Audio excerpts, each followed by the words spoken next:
Okay, welcome back. Welcome to Lesson 1. In the last lesson, Lesson 0, we downloaded and installed Microsoft Visual Studio Express. I'm not going to go over that again, so take a look. If you haven't done it yet, do it, and take a look at the other video to see where to download that. I'm going to go ahead and start this up. I'm going to double-click this. And remember that this is the start page, which is just a little introductory page that shows every time you start this up. One of the last things we did before we left last time is we went to the Help menu and we did this Manage Help Settings. So I'm going to click on that. And the first thing we did was we used this option here. You can have the Help system and the Help menu go automatically online to get information for you, or you can download that information ahead of time and install it on your machine so that it'll be a little bit faster when it comes time to go get it. I like to do that. So the first thing I did was I clicked on this choose online or local, and I told it local, right? So this is already turned on here for me. I'm going to say cancel on that. And the second thing I did was I said install content from online. So just as a reminder, I'm going to go ahead and click on this. It's going to download a big list of things that I might want to download and install, a big list of help files. So this is going to take just a moment. I'm going to go ahead and fast forward here. Okay, and here's the list of things that it thinks I might want to download. Go like this. There's a couple that I have done already. I've gone ahead and done this one called Help on Help. It's a little help file to help you use the help system. The other ones that I did so far are the Visual C# and the Visual Studio All. And these used to have add buttons. If you see another one that you want, for example, we're going to do this .NET Framework 4, and you just click Add, and it goes ahead and puts that there, and then when you're ready, you click Update. And in the background, it'll download it, it'll do all the work for you. It's real nice. And then that becomes, a downloaded and installed help package for you. So if you ever need help on those things, it doesn't have to go all the way out to the web for it. Makes it a little bit faster, a little bit tidier, in my opinion. So I'm going to go ahead and pretend I clicked update. If I did, it would download in the background. I'm not going to do it, but if you haven't, go ahead and do it. Okay, so back here at the start page, one of the things it shows us is some recent projects that we've been working on. So this is the one that we worked on last time. I'm going to go ahead and click on it. And it brings up this project. Remember, here's the project kind of organization area over here. And this is one of the text files that's part of the project. If this isn't showing, you can double click on this right here. This is the actual text file. And if you double click it, then it opens it up over here. And this is a very short program that we wrote last time just to kind of get started and show you what it's about. I'm going to go ahead, just in case you don't have this already, maybe you didn't save it last time, I'm going to go ahead and delete it. In fact, I think I'll delete the whole thing. Say no. I'm going to go like this. So I'm going to do a new project. It's going to be a console application. Maybe you remember this from last time. It's got these different kinds of applications. I'm going to start up a new console application. Okay, and it goes ahead and writes some of this stuff for me already. And then this is where I type my stuff. Remember, we talked about how this is kind of advanced. We'll talk about this later, and this is where we're going to do our work.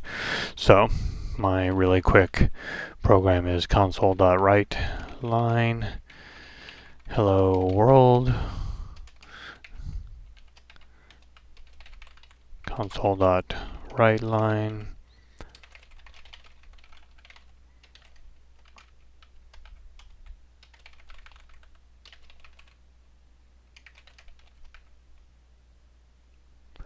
just like that. And that's the whole program. I'm going to click Save. And maybe you remember we go to the debug menu and we say start debugging. And that starts the program and actually runs it. So this window here is the program running. And if you'll recall, we'll talk this time about what these things really mean, but what it does is it writes on the console window, which is this window here, it writes out, these words here. So, and then it waits for us to hit carriage return to end it. So we'll talk a lot today about what that means and what it does. But I just wanted to kind of get us back to where we were and where we left off last time. So if you need to go ahead and type these things in, you can pause this and just look at these things and type them in. And when you've got them all typed in to the point where there's no errors down here, remember if we leave some things off, it tries to help us out and tells us what we've done wrong. So I'm going to put that semicolon back in.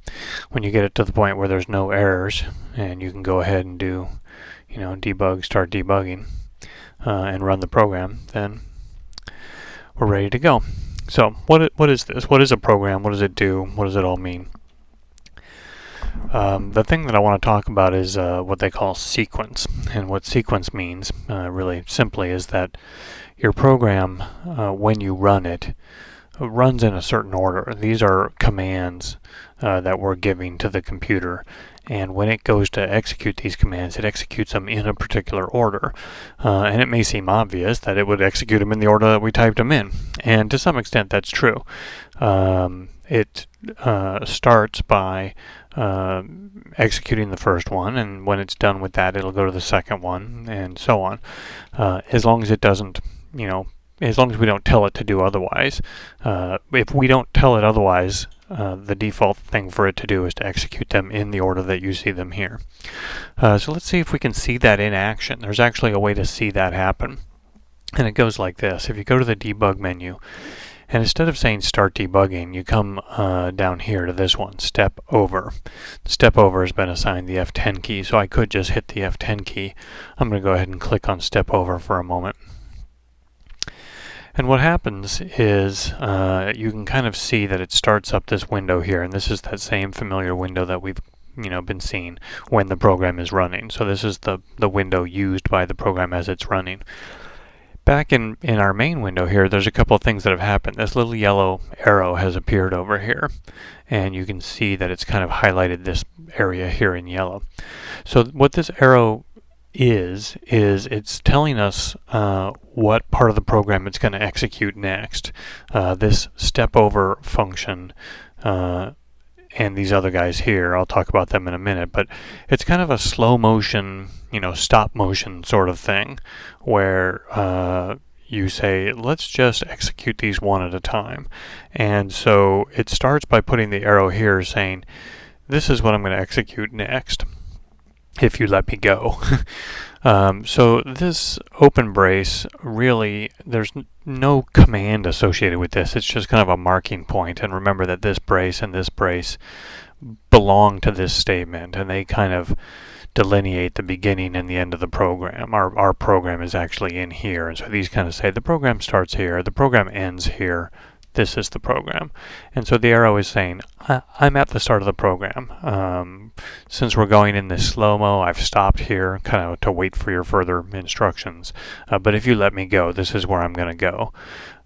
So first of all, I'm going to make this window a little bit smaller. And one of the ways you can do it is by clicking on this guy right here. I've already gone and resized this window, so that it'll sit over on the right-hand side here so that I can see this window back here. And I'm just going to leave them like that. This is the program that we're running back here. And this is our programming window where we wrote the program. So he's saying, if you let me go, this is the statement right here that I'm going to execute next. So we're going to do it. We're going to say debug step over. Okay, so step over kind of means step to the next command.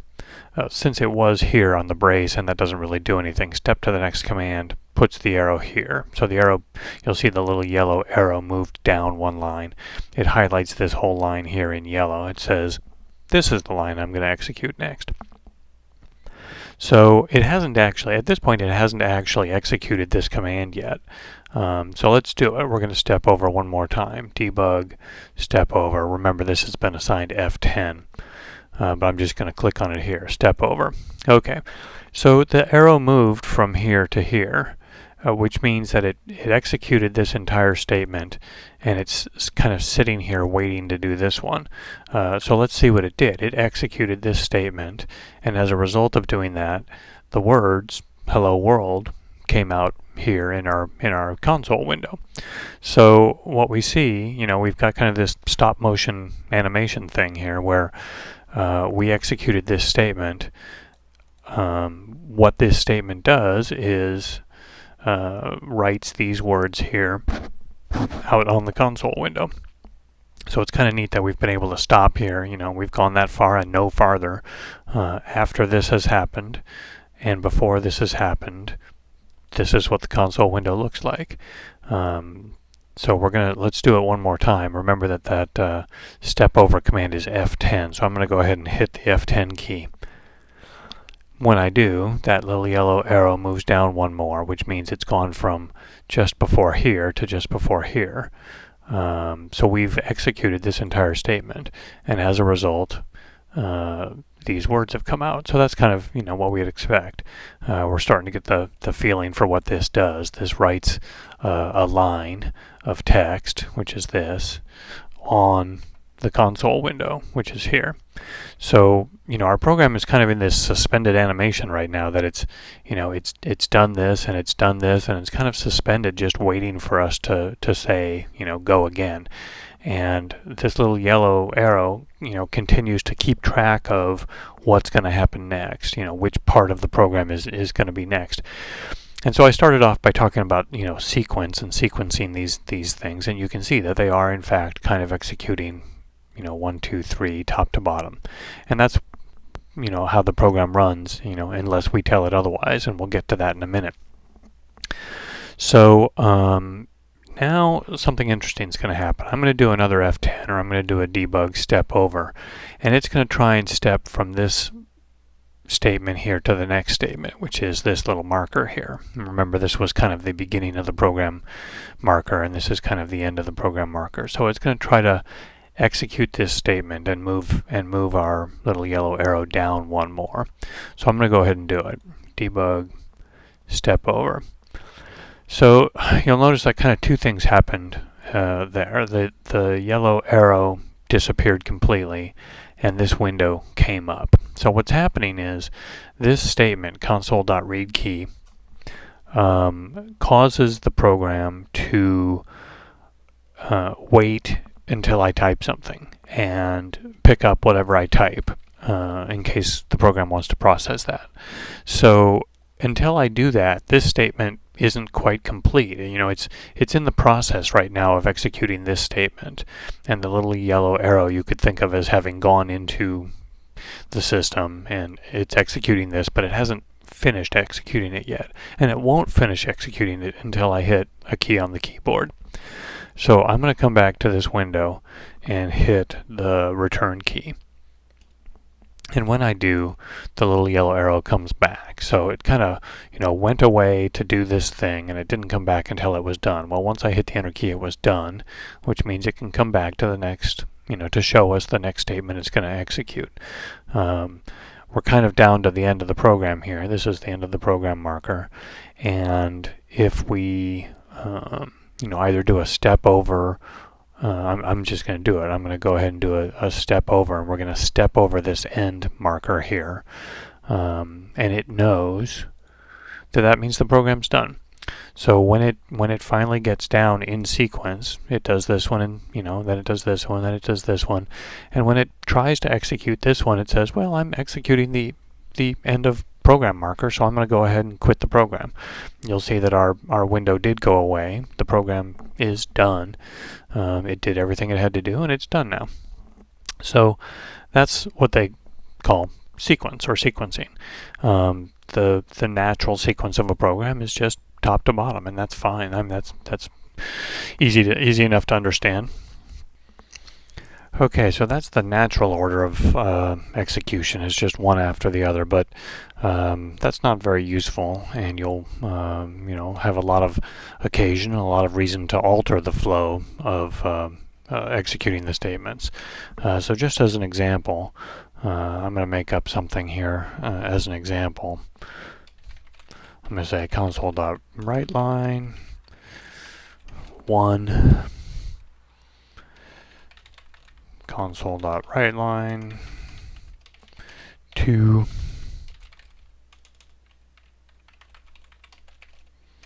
console.WriteLine 3. Okay, and if I did nothing else, these would just execute in that sequence. I can do this and say this. I'm going to type the word B here and put a colon after it, and this is what they call a label. And then here I can say go to B here, like this. Okay, so a couple of things happen. One is go to, you'll notice, is in kind of a funny blue color here because the system understands that that's a very special word. It's a special command. B here, as I said, is a label. And what go to is going to do, remember the program's going to, when we execute it, it's going to execute this guy, it's going to execute this guy, it's going to execute this guy, and then when it comes time to execute this statement, what it does is it says, take your little yellow arrow and take him all the way down here immediately, forgetting everything between here and there. And then it continues to do its normal top-down thing. Execute this, execute this. So let me go ahead and just show it to you. It's a lot easier to see than to say, probably. So I'm going to start with this step over again. And it starts me up. Let me go ahead and smallerize this a little bit. Again, I like to double click up here in the title bar. It's a nice quick way to do this. It's exactly the same as clicking in this little button right here. So again, I said step, debug, step over. And that brings our yellow arrow, our execution point, or program counter as they call it, to this beginning marker. And again, the debug step over is F10, so I'm just going to do this. I'm going to say F10, and it moves the yellow arrow down one. If I say F10, it's going to execute this line and go to the, get ready for the next line. There it is, executed that line, put out this, just like before. F10, executes one more line. F10 is going to execute one more line, as usual. Okay, so that wrote out the word 1 here, just like we would expect. Now when I hit F10, watch where the yellow goes. It jumps over, it says go to the label B here. So it finds that label, and it puts the cursor right after it. It just as well could have tried to show it here, but there's nothing really to do here. This is just a place where you position the yellow arrow. And so when we executed this, it jumped over and did not execute this. It just jumped directly from here to here. And it puts the yellow arrow here, and it's getting ready to just go on like it would normally. So I'm going to do it. I'm going to hit F10, and you see it executes this statement here, which writes out this word here. That's fine. And then again, when I hit F10, it's busy executing that read key statement, which comes over here and waits for me to hit the enter key, which I do. And then it's going to execute the end of program marker, which, just like before, quits the program. So in this case, we've altered the execution of the program. We've altered the sequence. We had it execute that and that and that. And then when it executes this one, that jumps on over. We'll go ahead and do it again in slow motion or in quick motion here. F10, F10, F10, right, step over. Now when I execute this, it moves the yellow cursor down to there. Goes like this, F10, F10,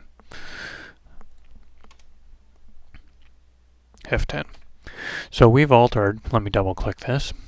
We've altered the sequence of execution here using this go-to statement.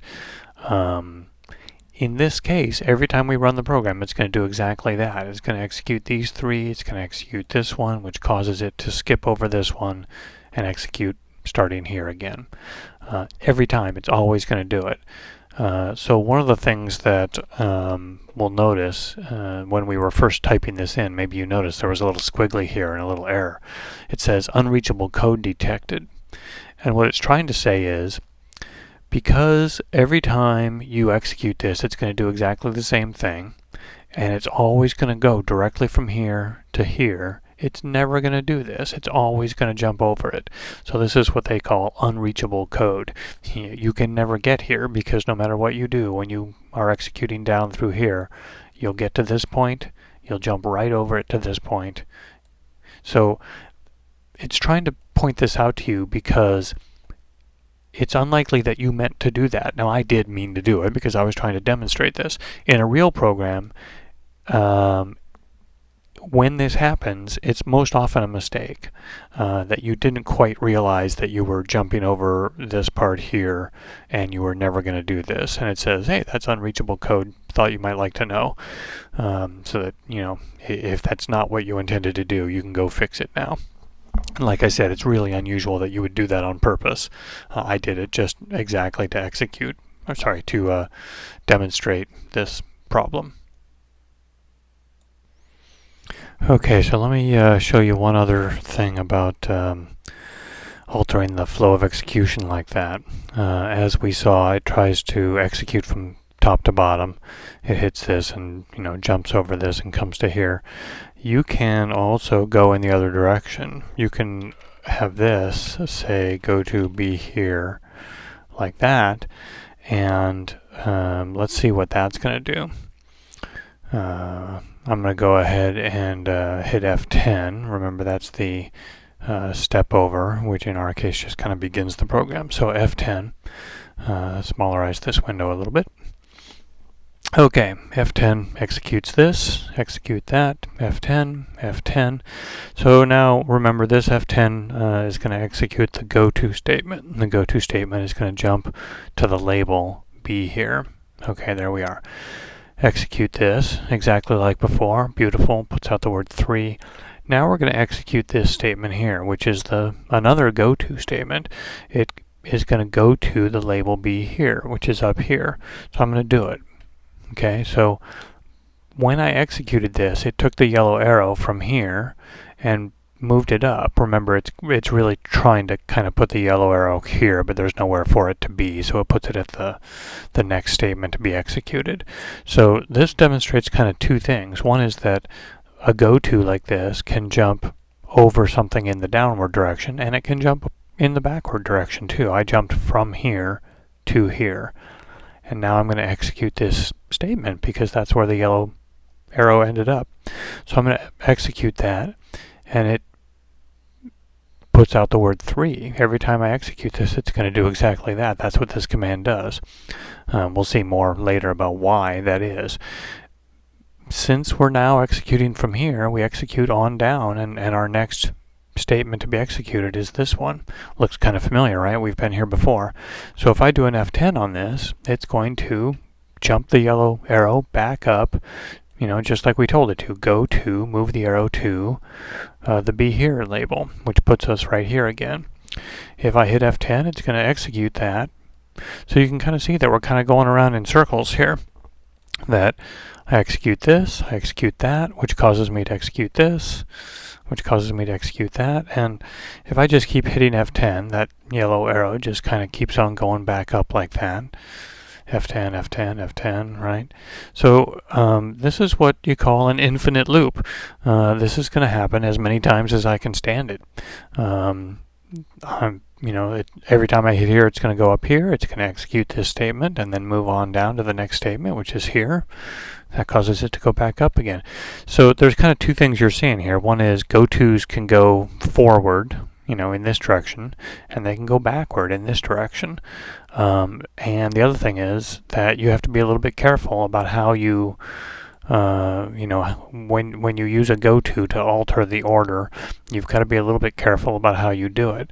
This infinite loop is just going to go on forever, and if I was running this program, at full speed, these things would be spewing out of here at thousands per second, and the program will never end. Remember, the program doesn't end until we get here, and we're never going to get there. We're always going to go from here to here in a big loop like that. So we're never going to get here. The program's never going to end if I let it go at full speed, which is done by saying continue here. if I let it run at full speed, you kind of can't see it, but the yellow arrow is just kind of going around and around and around here.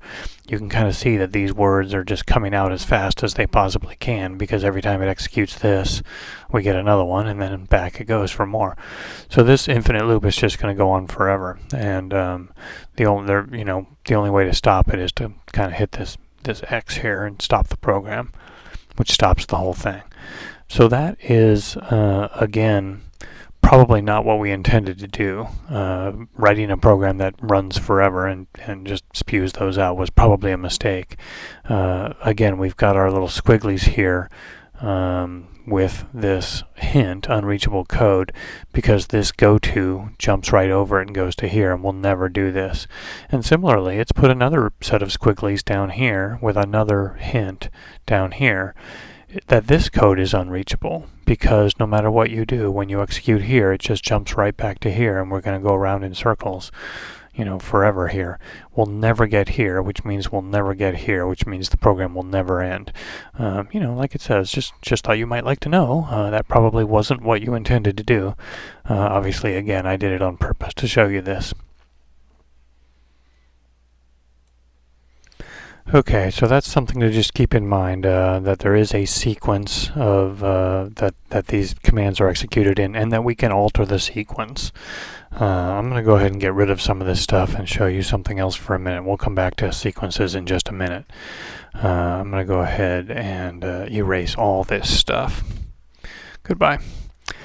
Okay, so I left this guy in here just because he's kind of a fun thing to have at the beginning of your program. What we're going to talk about now is called variables. Variables is a way of storing values in your computer's memory. Okay, so obviously a program that simply puts out these words is not particularly useful. Most of the time what you want to do is get some information in to your program, operate on it for a little while, and then output some answers, to some question that you were trying to get. So to do that, you need a place, when I say get some information in, you need a place to get it into, and those are variables. So variables are little buckets in the memory of your computer where you can store some values.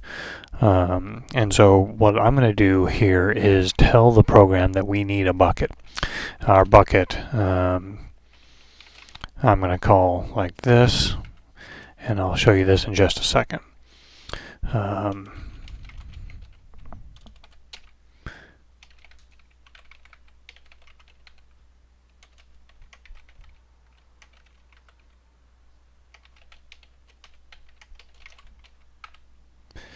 Okay.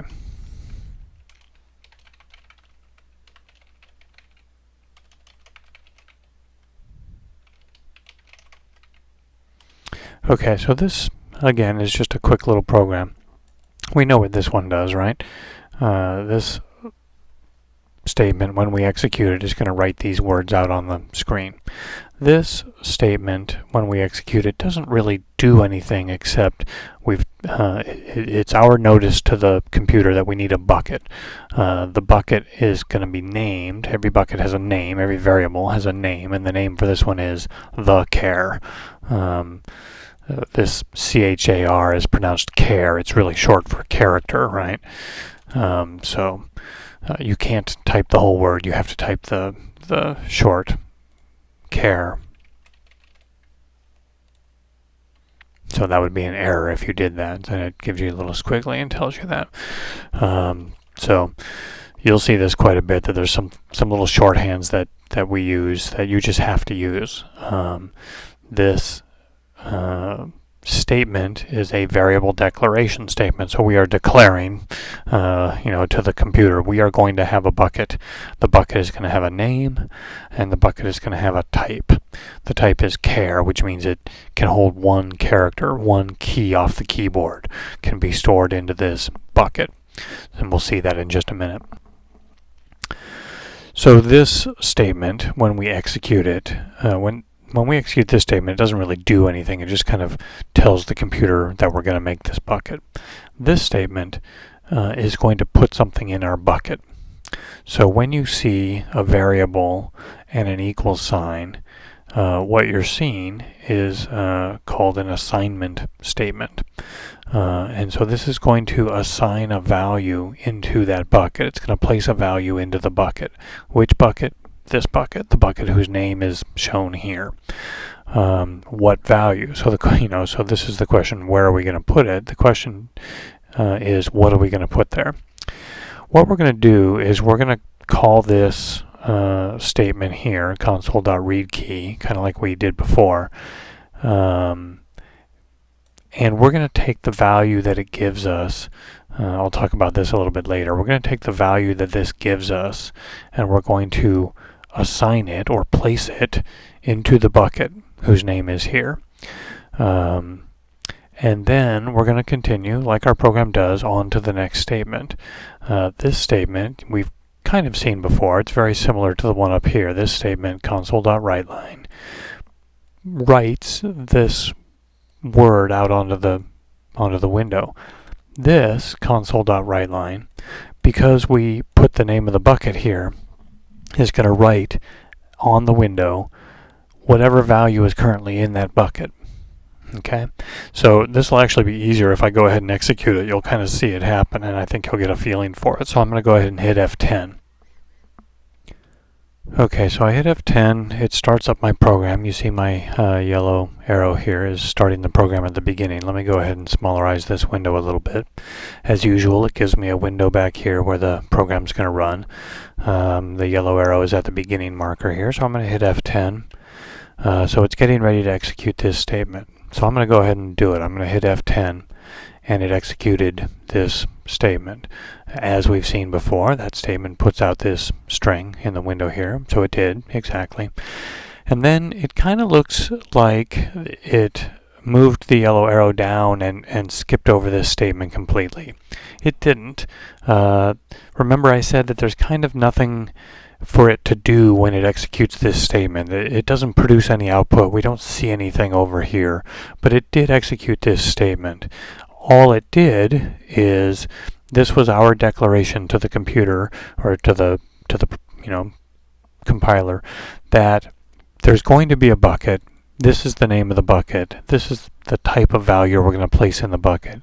So it executed that statement and said, okay, thanks for telling me. I'm ready. I've got a bucket now. And in fact, it does. If you look down here, if you click on this Locals tab down here, you'll see that it has created a bucket. And the bucket has the name TheCare, just like we told it. And so the bucket has a name, and the bucket has a value. And so here's the value that's in that bucket. It happens to be the number 0. We'll talk a little bit more later about why that is. All buckets start off with the value 0 in them if you don't tell it not to. So when we told it there was going to be a bucket, it put that 0 in there for us. And it kind of assigned a name to the bucket here, which is good. So this statement, remember, this is this assignment statement. What this statement is going to do is go to this statement here and try to read a key from the keyboard that I'm going to type, and it's going to assign it to the bucket. It's going to take that value and place it in the bucket. And these things kind of read left to right. They kind of read right to left. You'll get used to that. But basically this says, take the bucket, put into it a value that is retrieved by calling this command here. So I'm going to hit F10, and it's going to try to execute this whole statement. Now remember that it kind of goes away, the yellow arrow.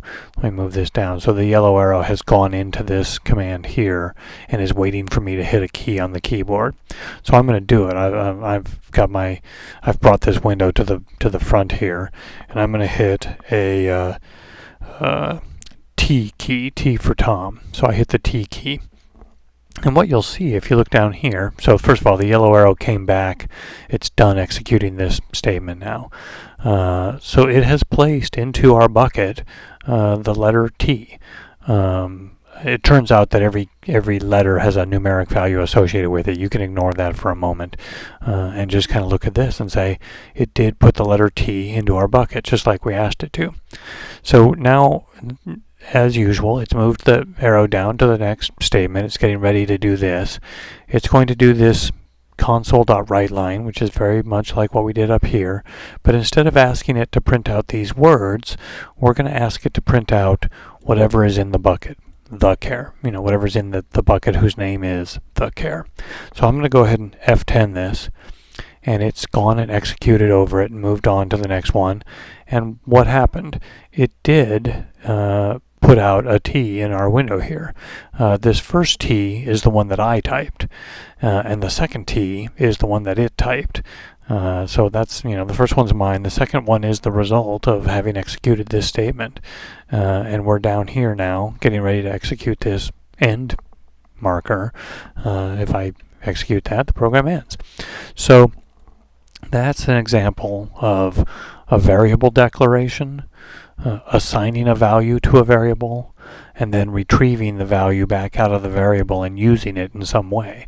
And so in 3 quick steps, that's the 3 things I said, that every program that's useful really does. It pulls in some data here, pulls it in, and stores it in a bucket, and it does some processing on it, and then it puts it back out onto the console so that you can see it. In this case, we're just putting out the exact same thing we brought in, so we kind of skipped over the step where we do something with it, and we'll do that next. But let me just do it again real quick. All right, so I'm going to F10, F10, F10, F10 causes it to wait for me, take a character. This time I'm going to hit a W. And so you can kind of see that's the W I hit. This statement assigned that W to the bucket down here. And now I'm going to call this console.writeLine and ask it to print out whatever's in that bucket. F10, look, another W came out. So that is the W that came out of this bucket and was put on the screen. F10, we're done. Okay, so that's our first program that actually uses variables. So variable declaration, variable assignment, and then we use the variable here in one of these statements. Okay, so now we are going to kind of tie those 2 things together. We've done sequencing of the statements and altering that sequence using the goto statement, and we've got variables now where we can read in some values and store them and use them, retrieve them later to produce some output. So we're going to combine those 2 things together. So what I'm going to do is I'm going to put a label here that looks like this. I like to just kind of push my labels out to the left a little bit so that they stick out so I can see them.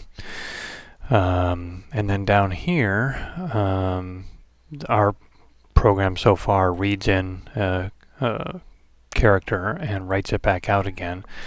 And we're going to put in a new kind of statement here, which is an if statement. And an if statement looks a little bit like this.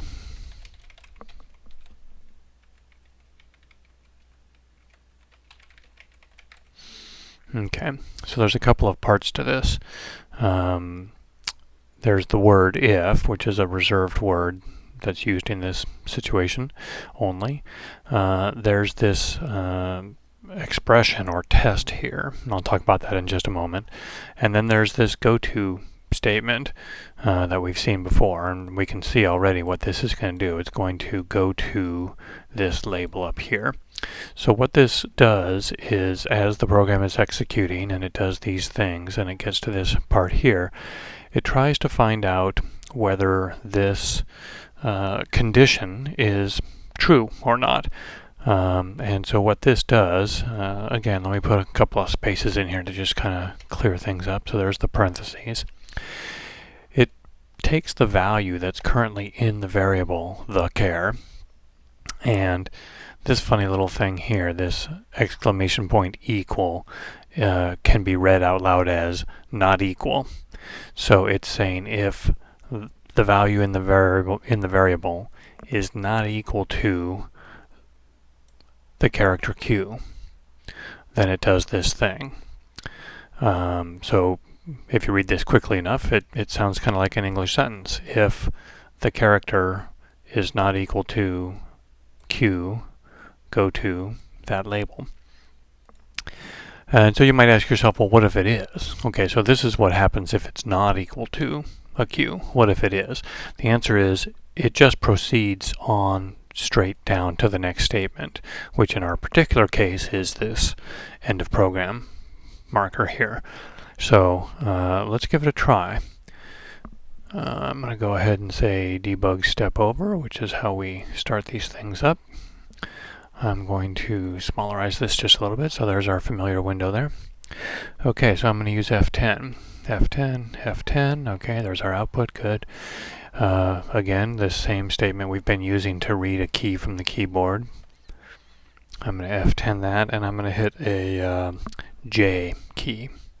So there's my J, and as we know, this gets assigned to the variable here, and yes, it is holding the J as its value. We're about to execute this statement here, which is our familiar right line statement, which puts out the J over here. Very nice, just like before. Now we're going to execute this if statement, and you can see that the yellow is surrounding kind of this first half of the if statement. So it's going to try to determine whether the value in the variable is equal to Q. So I'm going to hit F10.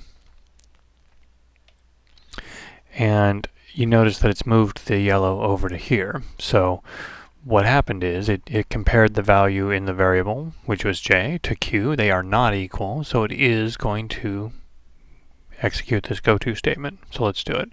F10. Okay, so it did. It executed the goto. It came back up here. We're going to call this read key again. F10. Okay, so here it is, waiting for me to hit another character. I'm going to hit a P. Okay. That statement put the P into our variable as you would expect. Let's execute this one. That writes it out as we would expect. Okay, now it's going to ask itself again, is the value in the variable not equal to Q? And this sounds kind of like I'm using a double negative. You might say, well, let's see if it is equal to Q. Well, that's not what I wrote. I wrote, find out whether it's not equal to Q. The answer is, yes, it is not equal to Q. And so we are going to execute this statement. Up we go.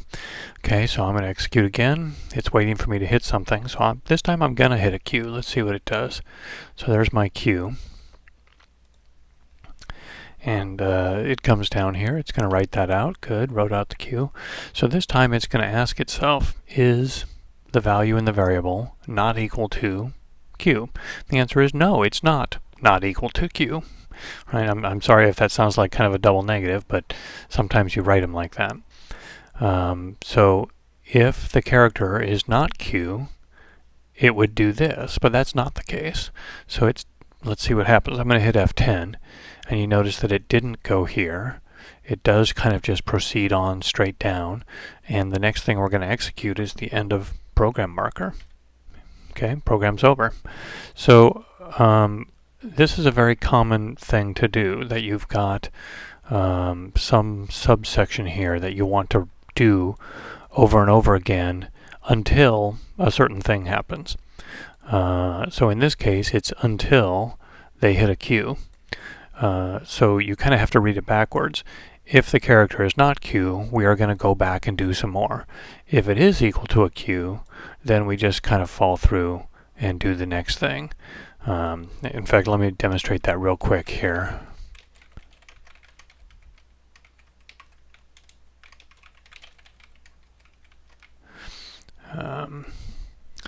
I'll put that down there like that. So again, we're going to F10 this. Smallerize, F10, F10, F10. Okay, so here's my J. Okay, is it not equal to Q? We're going to go back up, do it again. This time I'm just going to hit Q. Write it out, see if it's not equal to Q. oh, it was equal to Q. So we don't do this. We kind of just go straight through and execute whatever's next. In this case, it's this right line, which causes this. We've seen that before. And now we're on to the end of program marker here. Done. Okay, so this if statement is another way of altering the sequence of the statements. This is a conditional alteration of the sequence. The goto, you remember, just always did what we told it to. It always went back. This one sometimes goes back and sometimes doesn't. So this is called a conditional statement. If the condition is true, it will execute this portion, otherwise it just doesn't. And if you just don't execute this, then you find yourself, going straight ahead on the program and executing whatever's next. Okay, so here's a quick review of what we've talked about this time, and then we'll get out of here. Your program is executed in a particular sequence. That's kind of a key concept. The program is made up of a number of statements, and the statements are executed in a sequence. Normally that sequence is just one after the other, top down, in the order that you write them in the program. But we can alter that sequence, for example, with the goto statement. We have variables which are a place to store values, and we declare our variables to have a name, a type, and a value. So in our example, we had a variable called the_char, that's its name. Its type is char, or character, and we'll talk a little more about that next time. And at any given point during the execution of the program, it has a value stored in it, and that value can change. We can store new values in there, and we can retrieve the values back. Another way to alter the sequence, we talked about using the goto statement to alter the sequence. There's another way, conditional statements. The example that we had was an if statement. Here's the if statement that we used, and the thing to remember about it is that there's kind of three things to every conditional statement. There's the if keyword, there's the condition that we're going to check, and there's the statement that we're going to execute if the condition is true. So in this case we've got our if, the conditional is the_char is not equal to Q, and our statement to execute is the goto statement. So those are the three parts of the conditional statement. Okay, so I think that'll keep us busy for now. If you want to come into the program and type some of these things in, maybe I'll mail out the text that you could paste it in if you want, but you can experiment with changing around some of these right line statements. And use the F10 to step through, watch the little yellow arrow move along statement by statement, and after executing a statement that puts a value in the variable, go ahead and look down in the bottom part there where the variables are shown and see what their values are, and just kind of experiment with running the program one statement at a time. That's what the F10 does. It kind of just executes one statement at a time so that you can see the sequence going. Next time we'll see a couple of other ways to alter the sequence of the execution, and we'll look at variables a little bit more in depth. We'll see a couple of different types of variables. Right now we've just got one variable. It's got this one type. We'll talk a little more about the other types there, and I'll see you next time.